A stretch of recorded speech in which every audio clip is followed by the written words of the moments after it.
Chapter 11, Lost Souls. July 10th, 3:21 p.m., back aboard the Mach 337. Stanley opened his eyes, laying in a bed on the Mach 337. His vision was blurry at first, but as his eyes focused, he could see the profile of the face of Connor laying in the bed opposite him in the dimly lit room. Remembering everything that had transpired, he sat up quickly, looking around for Emily. As he sat up, he felt a hand on his shoulder. Rolf spoke in a low but deep tone. "Whoa, whoa. Easy there, guy," Stanley called out loudly. "Emily!" Jonas responded. "We have her, but..." In a flustered huff, Stanley pushed Rolf's hand off his shoulder, sitting up, then standing, and getting his bearings. He looked all around, but didn't see Emily anywhere. Stanley asked emphatically, "Where is she?" Jonas, stepping closer to Stanley, put up a hand and spoke calmly. "We have her in the cryostasis unit because she's..." Stanley stood up, reached out, and pushed Jonas's hand down, standing but a few inches from Jonas's face, and said, "Show me." Jonas took a few steps back, turned around, and went to the end of a row of beds just past the medical bay. Stopping at a door about the size and shape of a floor model freezer, Jonas stopped and turned to face Stanley. Jonas spoke, hesitating slightly in anticipation of Stanley's reaction. "We have to store her this way, until we know how to safely..." Stanley reached out, grabbing Jonas by the material of his sleeve, pushing him away from the cryostasis unit door. Shoving his index finger, which was no longer broken, into Jonas's chest, he pushed Jonas back a couple of feet. Kneeling down, Stanley engaged the mechanism to open the cryo-unit door. After moving the latch and pulling the door upward, the seal snapped with a slight hiss. As Stanley opened the door, a white light from inside the unit hit the condensation from the freezing air meeting in the room as it rose toward the ceiling. Waving a hand to and fro, Stanley cleared the vapors to get a glimpse inside. Peering over the edge of the frost-laden box, clearing the vapors out of the way, Stanley caught a glimpse first of Emily's pale, frozen face. Her skin was white and her lips purple. One of her pale blue eyes was open with a fully dilated pupil, and the other eye was missing. All her hair had been removed from her head, leaving her bald. As Stanley's horrified eyes scanned downward, he discovered her to be unclothed. There were hastily stitched together incisions all over her body, suggesting that several organs had already been taken. Stanley also discovered her to be missing her right arm and her left leg. Aghast and hyperventilating, Stanley stood up and stumbled backwards. He would have fallen onto his back had Jonas and Rolf not been there to catch him. Stanley stuttered and stammered in shock. How... How could... How... Rolf spoke softly. "Try to breathe, man. We're gonna..." Visibly in deep sadness and furious, with a red face and tears in his eyes, Stanley barked out, "Fuck you! Fuck you all! Military fucking cunts!" Stanley shook his shoulders violently to free himself from the two men who had been holding him up. He stomped his way over to the weapons locker and flung the doors open, almost falling into it.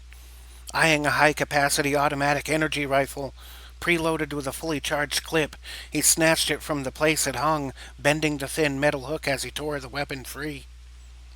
Almost in unison, Jonas and Rolf exclaimed, "Whoa!" Making his way to the front of the vessel, Stanley saw Jacob at the controls. He aimed the weapon at the back of Jacob's head, but from a few feet away. His hands and entire body trembled with adrenaline and cortisol. Rolf yelled out, "Hey, hey, hey!" Jonas stammered to himself, "Oh, shit." Full of terror and rage, Stanley spoke, nearly screaming, "This ship... plane... whatever the fuck it is... it has weapons, right? Right? What kind of fucking weapons?" In a calm manner, Jacob turned his seat around, looking over his shoulder as he turned.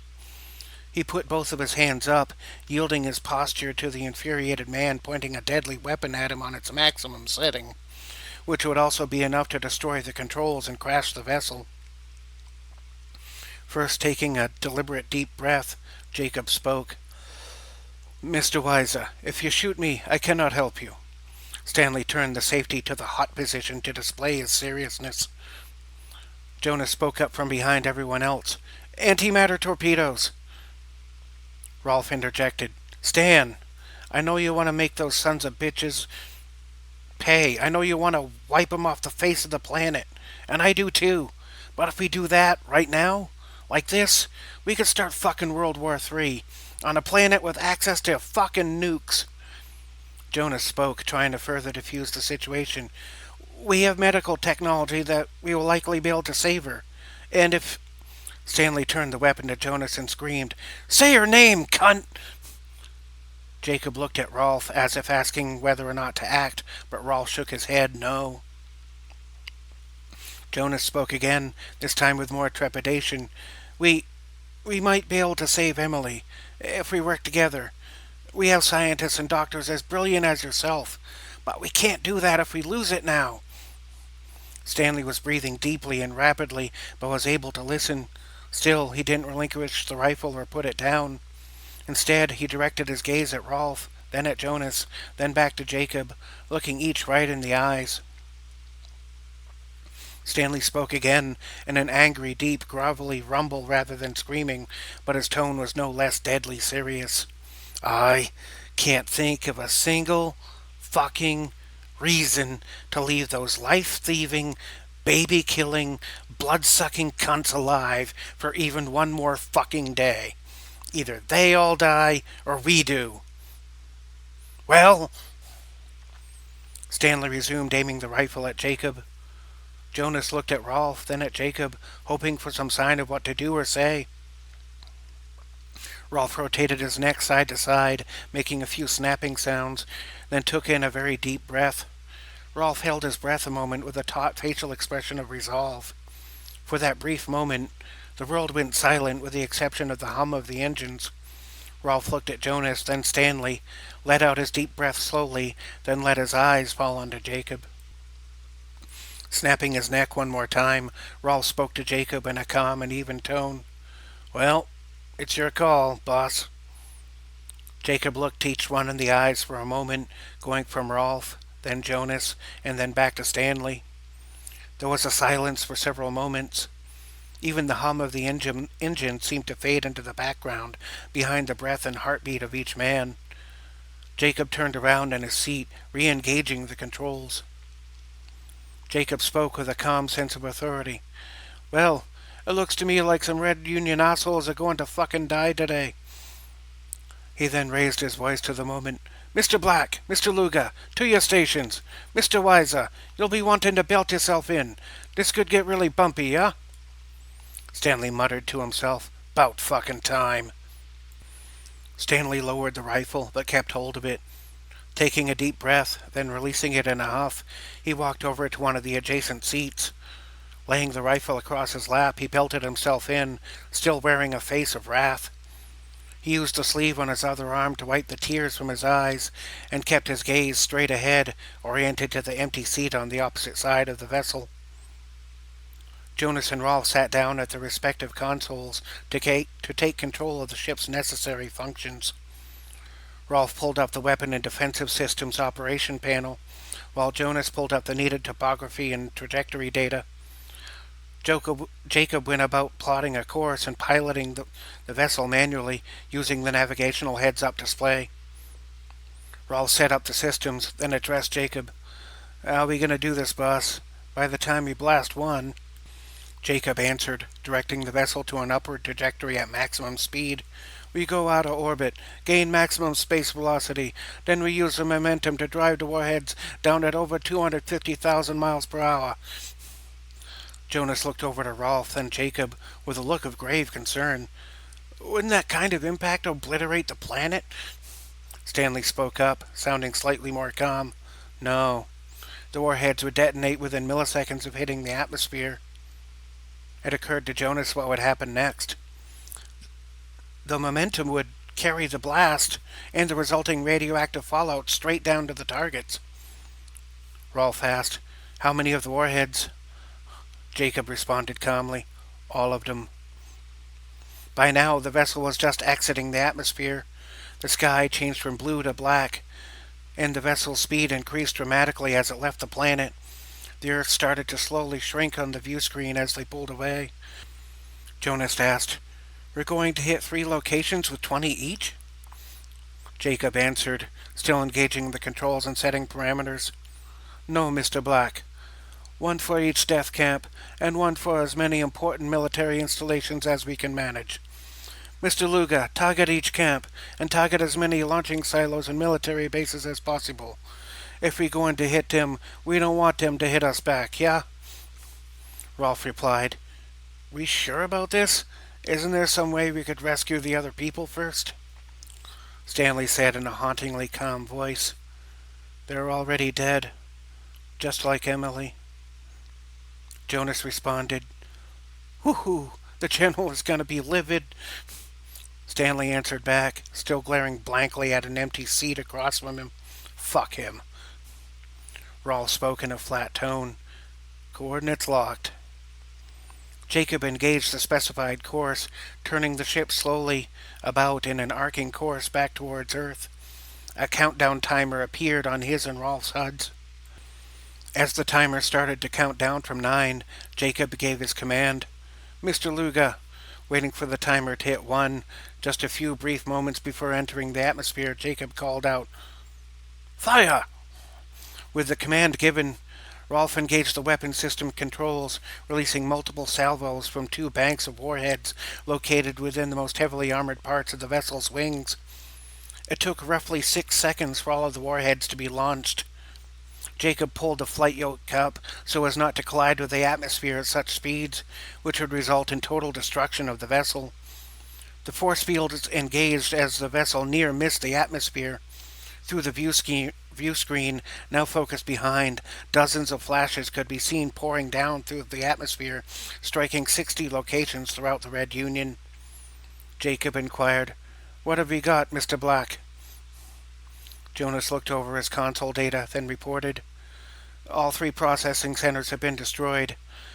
We've also hit all known nuclear missile launching sites, as well as several other military installations.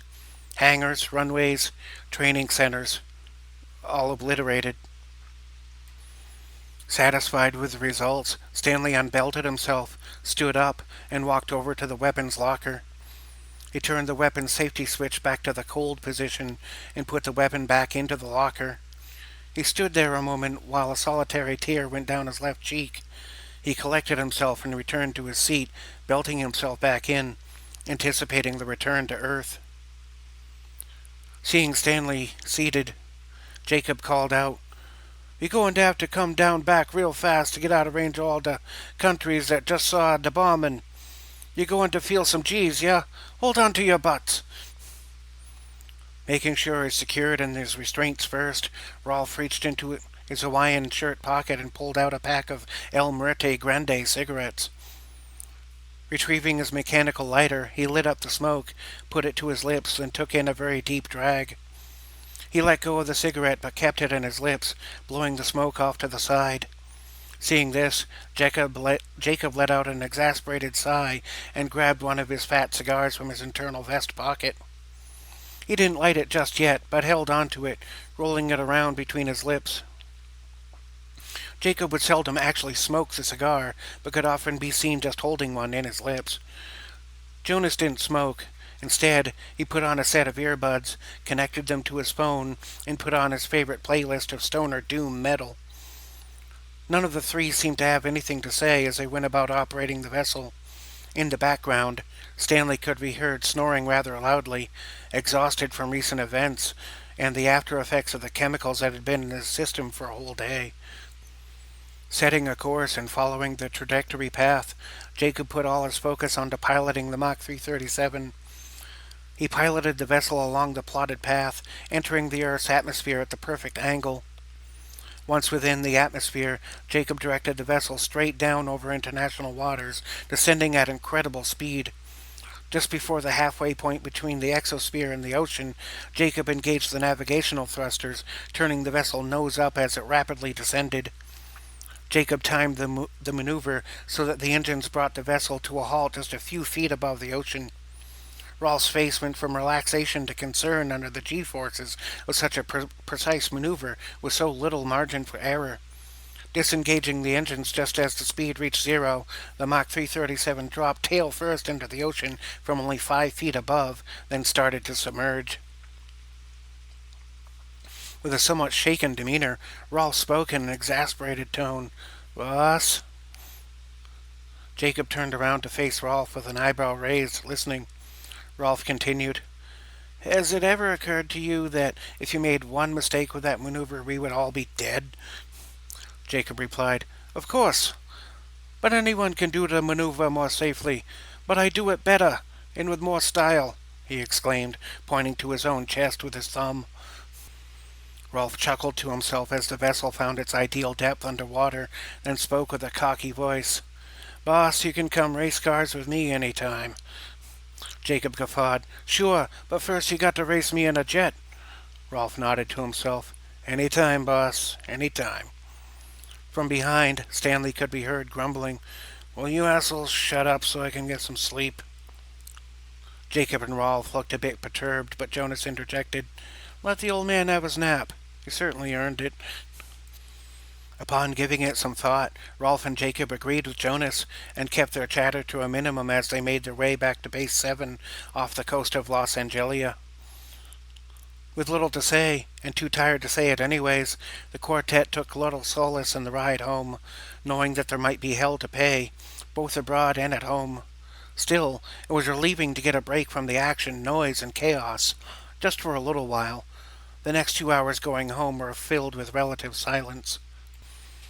Jacob piloted the Mach 337 along the ocean floor as it approached the western coastline of Los Angeles.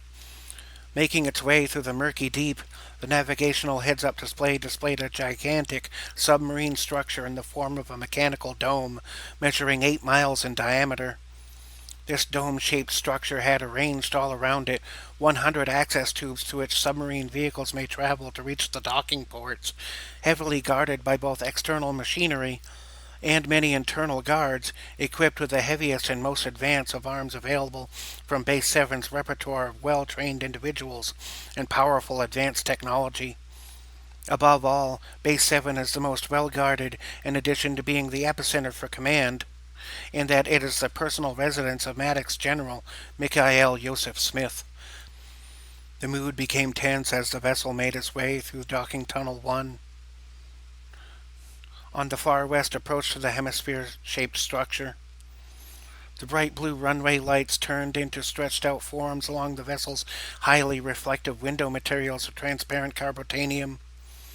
Once out of the deepest waters, the force fields were disengaged. Jacob first slowed his approach to a little under 100 miles per hour. He disengaged the engines at a couple 100 feet away from the designated docking port, number 88. Closing to within 60 feet or so, Jacob used the motorized propellers, which emerged from the bottom of the vessel, to maneuver the vessel into its proper parking spot, just above the surface of the water level inside the base, being about 500 feet deep. The hemispherical dome was also built to be 1 mile tall, measuring up to a little over 100 square miles of space, or a bit over 1 million square feet of internal space. Base 7 was, for all intents and purposes, a military fortified city submerged underwater just 100 miles or so off the west coast of North America, at a depth of nearly 30,000 feet. Only a carbotanium vessel with force field technology had the required structural integrity to safely submerge to such depths. No warhead produced by the current-day technology could reach the base without imploding long before reaching the target, making Base 7 the most secure Matic facility. With the vessel now resting on the surface of the water, Jacob maneuvered it into position, then engaged the mooring clamps, attached to short lengths of chain, securing the vessel loosely into place. Jonas operated the hatch controls, opening the top hatch and dropping the retractable ladder to through the now open portal. With the ladder engaged and the hatch open, one could ascend the ladder, go across the roof, and descend down the arc of either wing to reach the ground level of the docks, to which the vessel was now secured. With the vessel securely moored, Jacob powered down all the vessel's system, secured the encrypted protections and mechanical locks. The quartet made their way up the ladder, across the roof, and down the wings to be met by security officers of the highest caliber of skill with the best of equipment. These officers wore human-shaped mech suits that acted as servo-assisted mechanical armor, with energy weapon and force field technology integrated into its form. These security officers were immensely strong, armed with energy weapons and compact missiles, as well as 3-inch thick carbotanium armor with integrated force fields, and even capable of thruster-powered flight, but somewhat lacking in agility and quick responses. Behind those men and women were medium security officers, equipped with biomech technology, boosting physical attributes, integrated directly into the human body itself, over which a layer of metallic armor was worn. Each were equipped with high-capacity, heavy-duty energy weapons, each capable of burning a 6-inch hole in a person with just one rifle bolt. Behind those were 2 rows on either side of heavily armored troops with tall shields and smaller weaponry. All of this technology was not to be discovered until around the year 2600, but Maddox had access to the knowledge with which one could build this technology, going as far back as the year 1600. Above all this flew drones, about the size of a tennis ball, unarmed but used for surveillance. No drones were to be armed due to one of Maddox's guiding principles: never remove the human component from war, lest we in the process become inhuman. The security checkpoint just after the dock required a retina scan and a DNA sample, attainable from simply touching a screen attached to a computer. The quartet was greeted first by the security team before any exchanges of words could be made. With all 4 members of the crew verified, they were now free to engage conversation and be debriefed. With the security measure requirements met, a young-looking woman, Colonel Akira Shimoto, came forward to greet them. She stood about 5.5 feet tall, but wore a demeanor and bore a stride no less imposing than any 6-foot-tall, muscular male warrior of consequence. With a stern face, she stopped in front of the returning crew and saluted, which she held while the 4 returned said gesture. The crew did not drop their salute until after she had dropped hers. The ceremonial greeting was rigid and calculated. Maddox file. Akira Kinshi Shimoto. Status: active, Colonel. Recruitment date: 7/1/1768. Chronological age: 305. Physical age: 34. MOS: Infrastructure and Supply Management. Other skill sets: Karate, Kenpo, Martial Arts Weapons Mastery, Blues Musician, Acupuncture, Shinto Shaman. Noteworthy mentions: invented a power-charged repeating crossbow in 1764. Authored 5 books on world religions and 4 on philosophy. That was a powder-charged repeating crossbow in 1764. She authored 5 books on world religions and 4 on philosophy. Colonel Shimoto spoke sternly. "Where is Agent Greenleaf?" Jacob responded. "Mr. Greenleaf and Emily, Mr. Wise's daughter, are both in need of medical attention. In the interim, I have taken charge of the mission, so it is I who must report." Looking at Rolf, Colonel Shimoto inquired, "Lieutenant?" Rolf stated, "Ma'am, we've completed the directives spelled out by the General, and along the way have had to improvise. Quite frankly, we've got 2 people in critical condition, and are liable to report only to the General, as per General Order Number—" Colonel Shimoto interrupted. "I know the directives, Lieutenant. I'll see to it that they get the needed medical attention. As for yourselves, you are requested, nay, required, to report to the General directly. As your liaison officer, I am, with security, to escort you directly to the General's quarters, where you are to be debriefed under conditions decided by General Smith himself." Rolf replied in the expected military tone, "Yes, ma'am." After this, Colonel Akira Shimoto gave additional orders.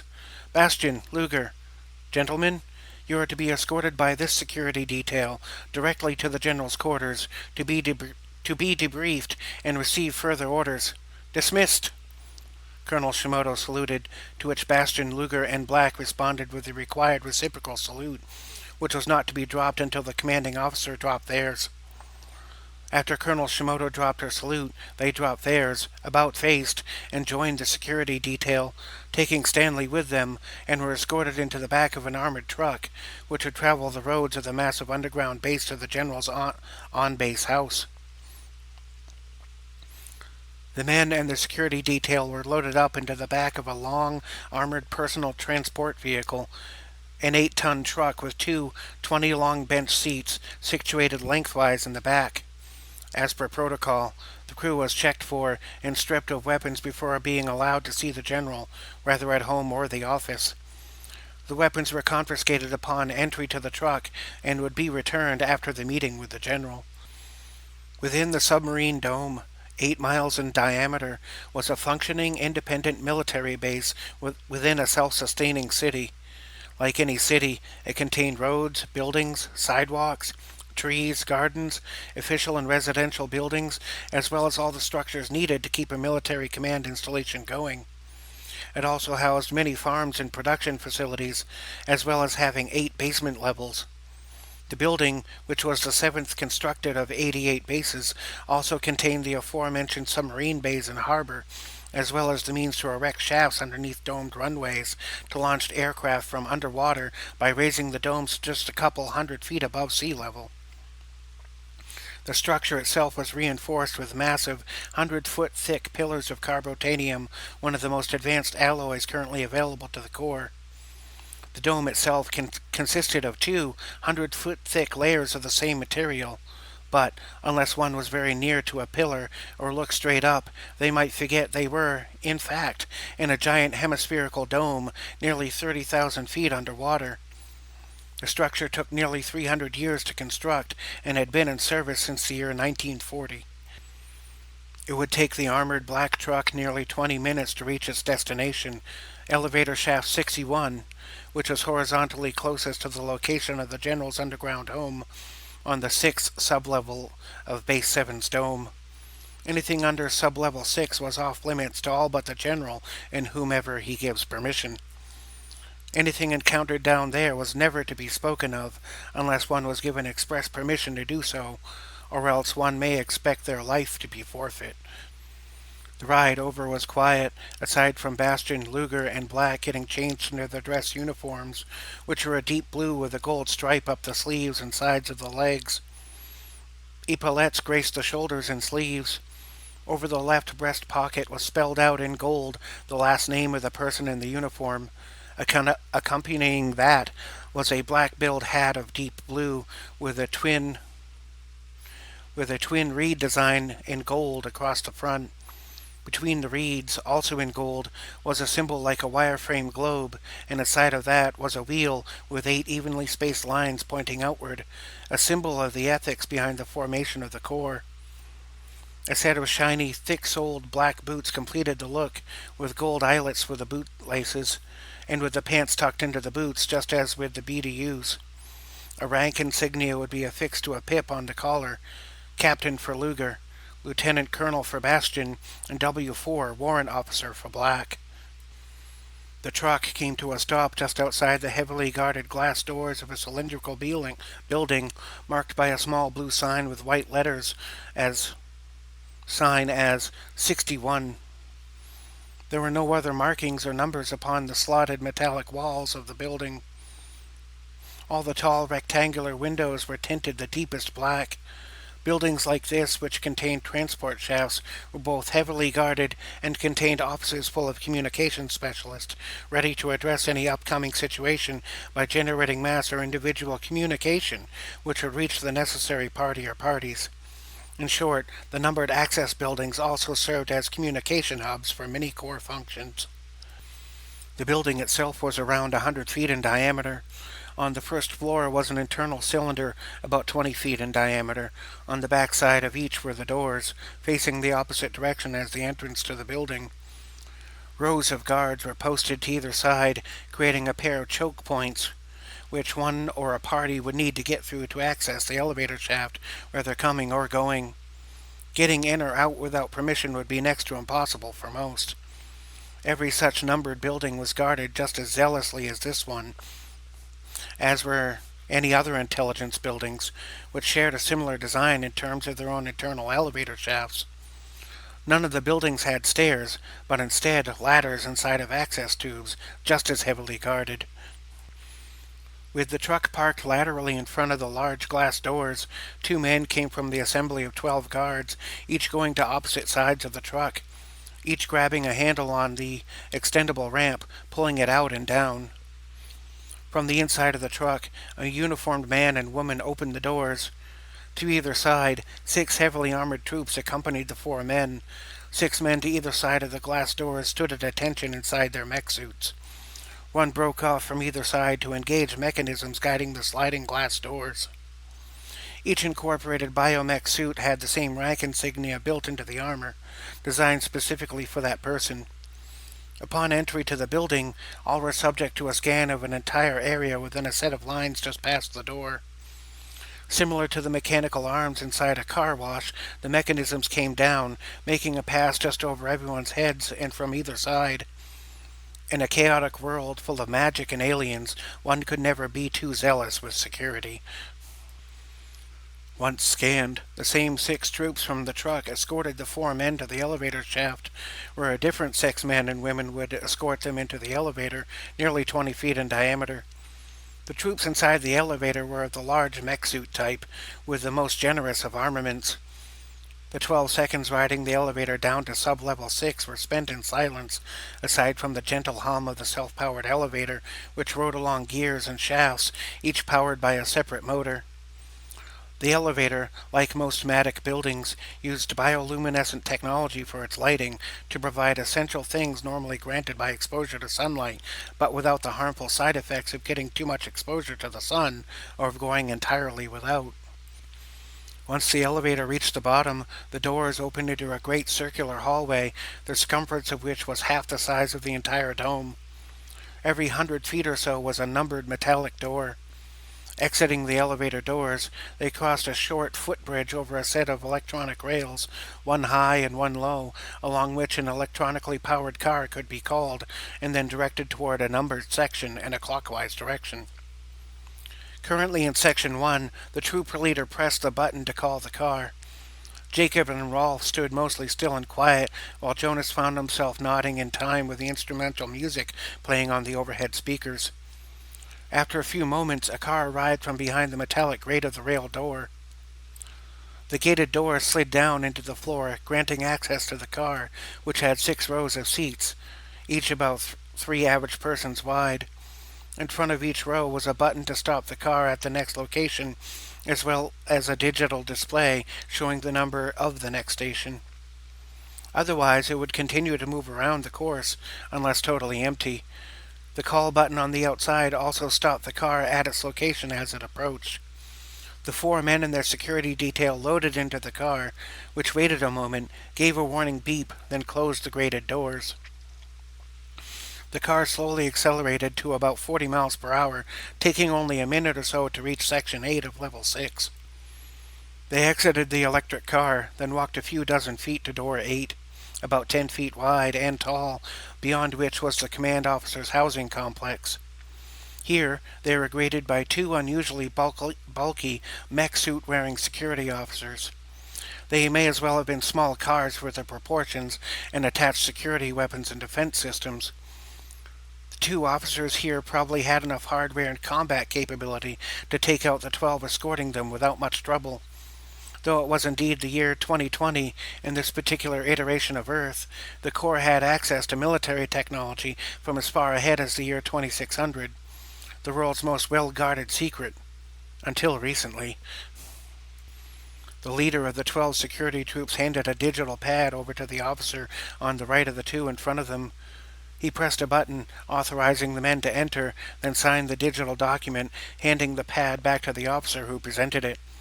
After a mutual salute, the 12 security officers left the 4 men to enter by themselves, as the security detail was far more concerned with external threats than any posed by their mere presence.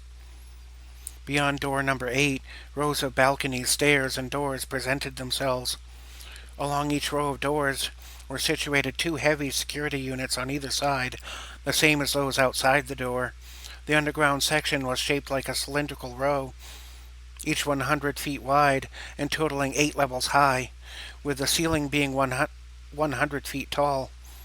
All sub-levels were 100 feet tall, or in this case, 100 feet deep. Within this area, inhabitants could have weapons within their homes, but may not carry them within common areas unless they were emptied and verified to be securely stored within a locked container. Any such weapon is not to Any such weapon is not to ever be brandished here in common areas except as by authorized security personnel. The four men, Jacob, Rolf, Jonas, and Stanley, made their way up flights of stairs to the 8th level. From there they turned right and walked towards door number 0, the home of General Mikhail Smith. The four men said not a word, making their way straight to the door. When they arrived, Jacob pressed the doorbell button. Over the top of the doorway was a convex one-way mirror with a security camera inside. A voice came from the speaker next to the doorbell saying, "Who enters my tavern today?" Jacob, reminding himself of that day's response, paused a moment, then answered, "Just a lonely spider looking for some flies." A moment later, the white metal door unlatched and fell open a couple of inches. The men stepped into a small area which acted as a vestibule with a light tan carpet and brown paneled walls. To the right, left, and center were white wooden doors with silver-tinted glass and brass doorknobs. On the wall to either side, just before the side doors, were some very old-looking paintings of ancient battles. On the further end of those doors were lamps with soft light, fashioned in the style of old-school gas lamps. Matic file. Gloria Esteban, singer. Status: active, commander.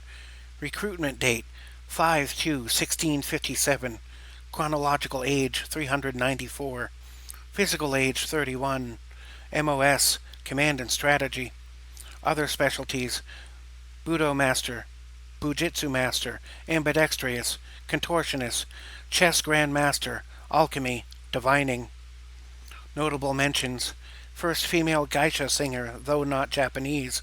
Speaks 142 languages. Once slew 147 men armed only with a wakizashi and a buckler, until the general who refused her entry into the military apologized. She then joined Matic instead. A moment later, the central door opened inward, revealing a young, petite, dark-haired lady wearing the same dress fatigues as the officers, but with a knee-length skirt instead of pants. She wore some dark hose, and her boots were similar to theirs, but with 2-inch heels. Her nails were short and neatly trimmed, but painted a vibrant pink. The men knew her as Gloria Singer, the general's personal assistant. She was in charge over many matters, from security to housekeeping, and held the rank of commander. She was always kind, and was rumored to be more deadly than the average special operations officer. Jacob nodded respectfully. "Ma'am, we have an appointment with the general." She met each man with a warm hug and a kiss on the cheek, starting with Jacob and going from leftward from there, Rolf, Jonas, and then Stanley. Gloria spoke kindly and with a bubbly energy. "It's good to see you boys again," she said warmly as she hugged the men one at a time. Gloria's tone became more serious afterward. "I would offer you boys a beverage, but Mikhail insists upon seeing you immediately." Jacob responded in an even, respectful tone. "We understand, and thank you for thinking of our comforts." Gloria nodded, letting her smile fade to a more neutral expression. "This way, gentlemen."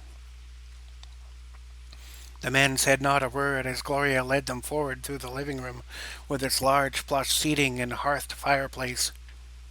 Each wall had a mural inspired by a different religion.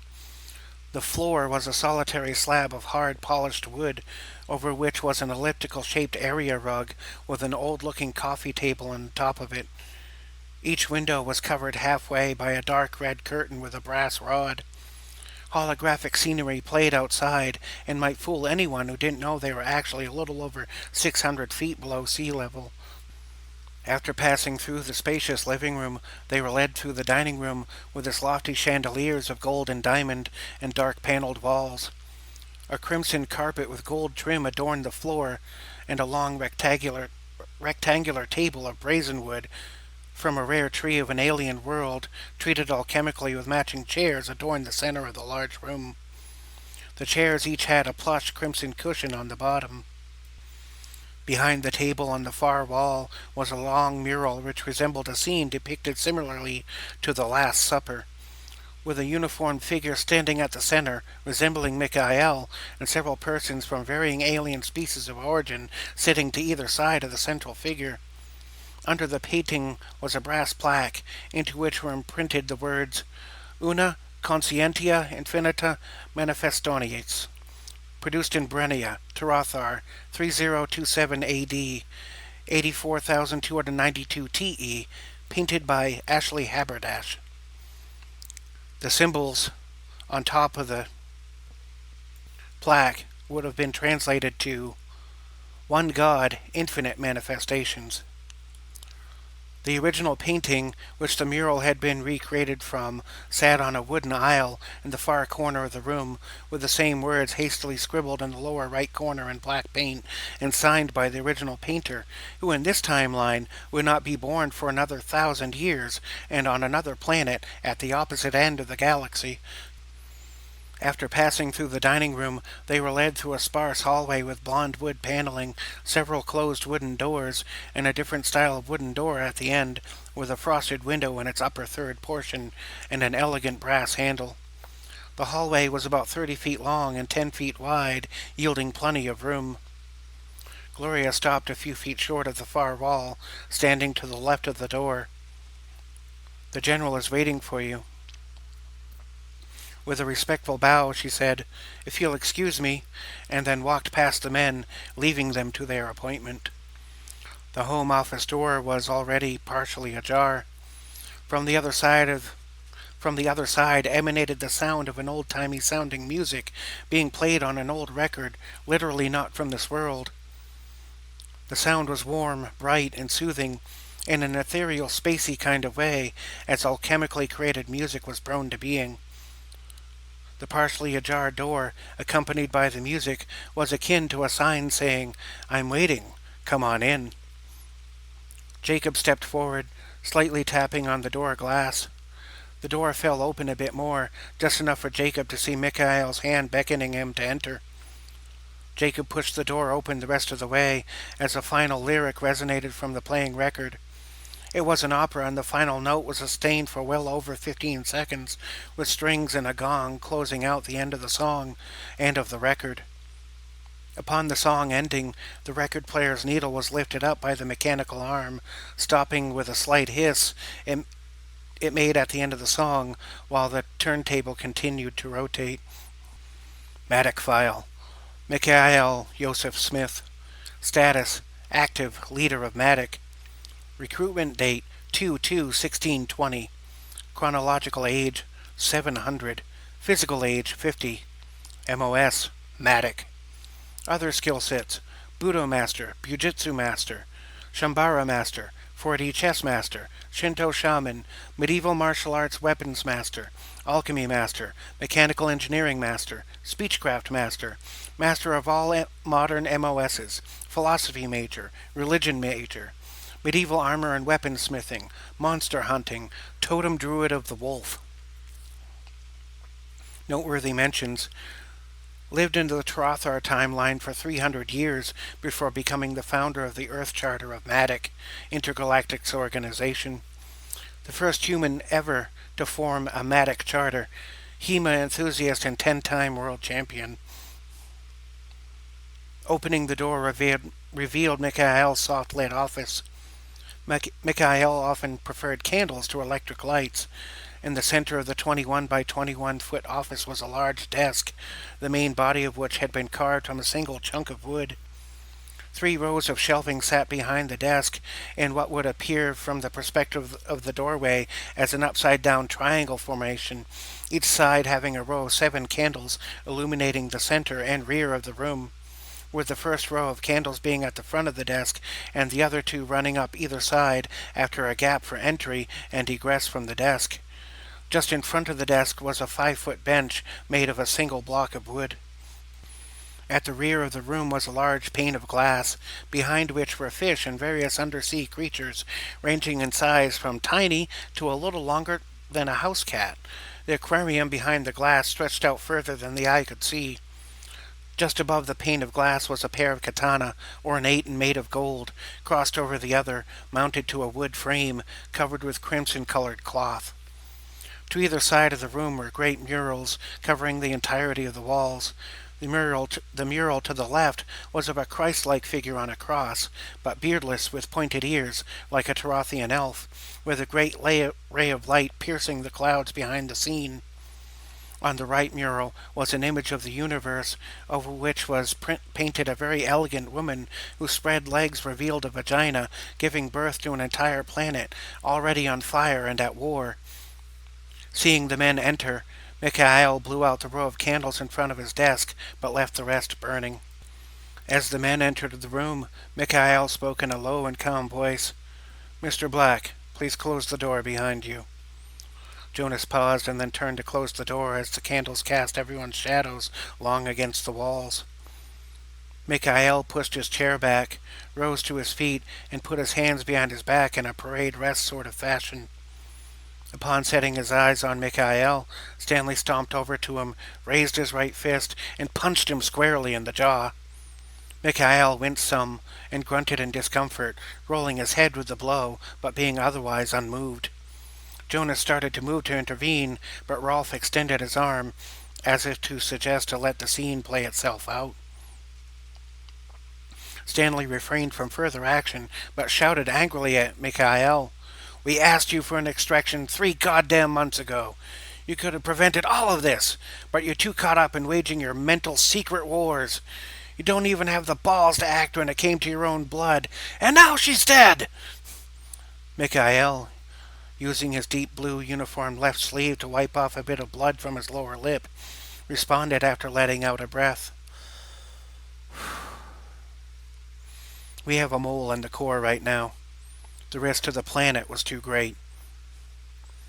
If I thought one hasty action revealed the wrong secrets, this whole planet would come into slavery or total destruction. I can't always act as I would like to." Stanley yelled back, all the louder and more angrily, "Fuck your reasons! Emily was family!" Stanley lowered his tone, almost to a whisper. "I understand that you're a military man with secrets who has to act carefully.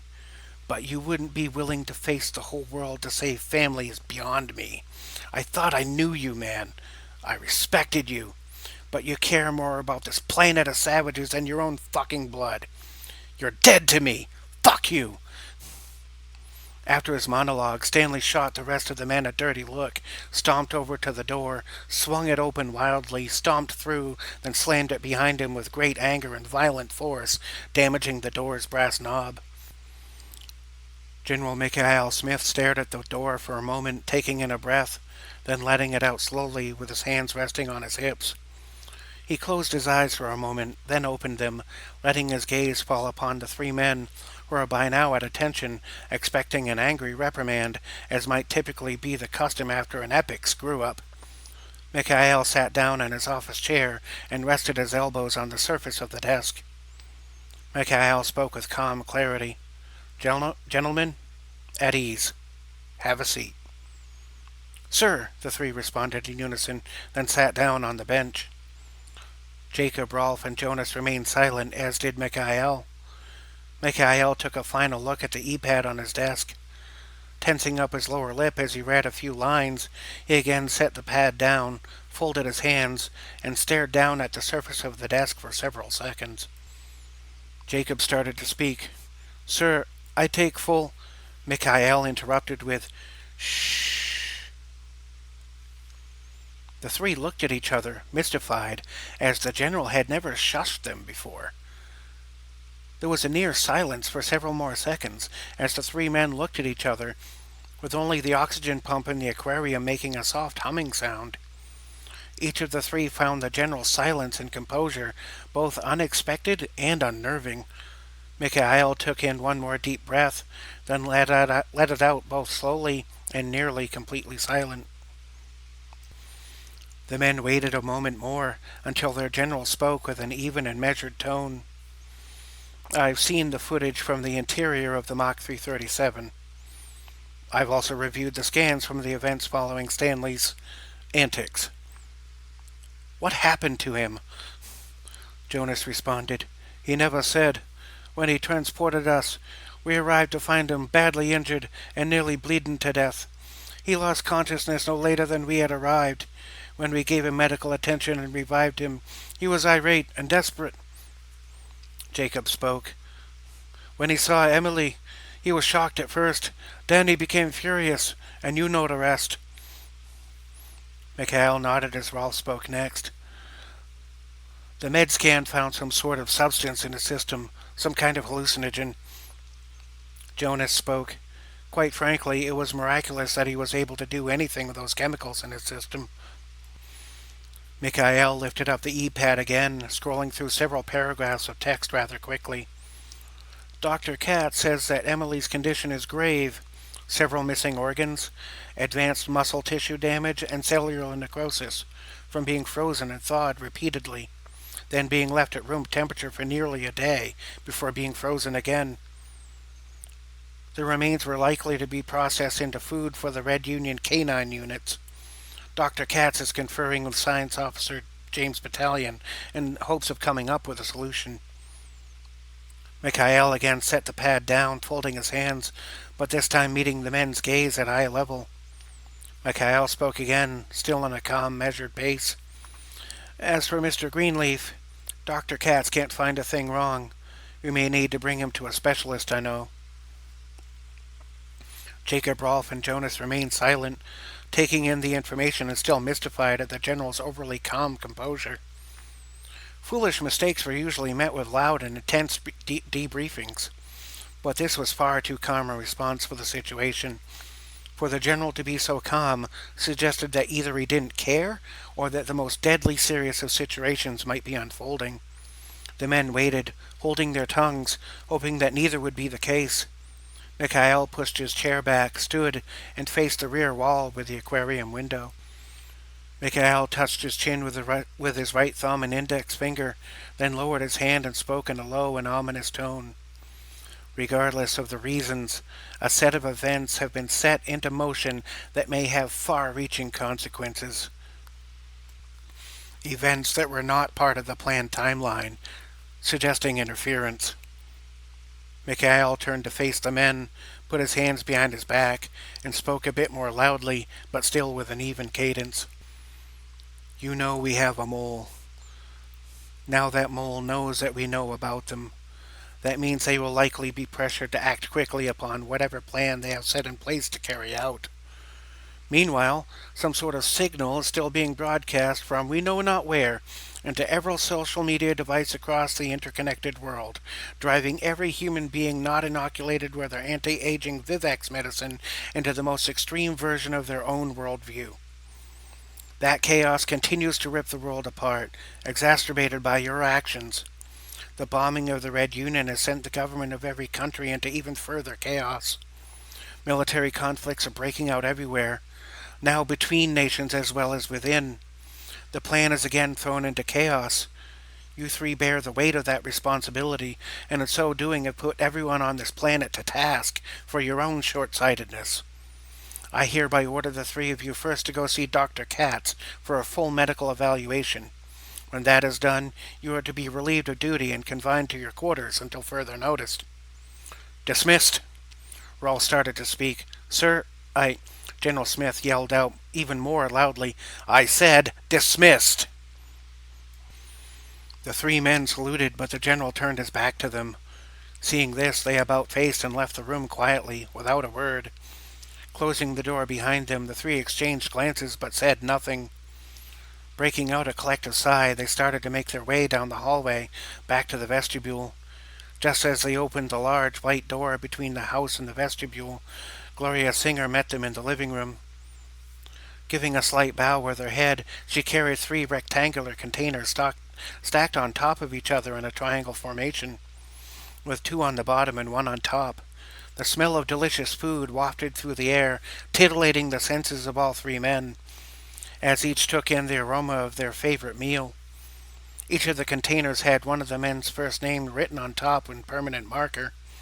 Gloria stepped in front of the door to greet the three. Setting the three containers down into the nearby end table, Gloria spoke with a subtle smile that itself alleviated much of the room's tension. After you boys see the doctor, you had best have a good warm meal. Jacob spoke, bowing slightly. Thank you, Miss Singer. We are much obliged for your kindness. Gloria smiled, nodded her head, then went through another doorway to resume her duties. Once Gloria had stepped aside, the men darted forward almost recklessly to grab the food containers, slightly bumping shoulders as they all reached for the home-cooked meals. Gloria was known to be an unflappable mistress of hospitality. Next to the three food containers were 3 coffee cups, all marked as being made the 3 different ways the men liked their coffee. They took their food and beverage and made their way discreetly out the front door of the general's home. They went down to just outside the first door of the level and got but a short distance away when Jacob sat down on a nearby metal bench. Rolf and Jonas sat down on the bench as well. As they opened their home-cooked meals, Rolf asked, Do you think the general or old Billy Bob are going to be pissed if we're late to our medical appointment?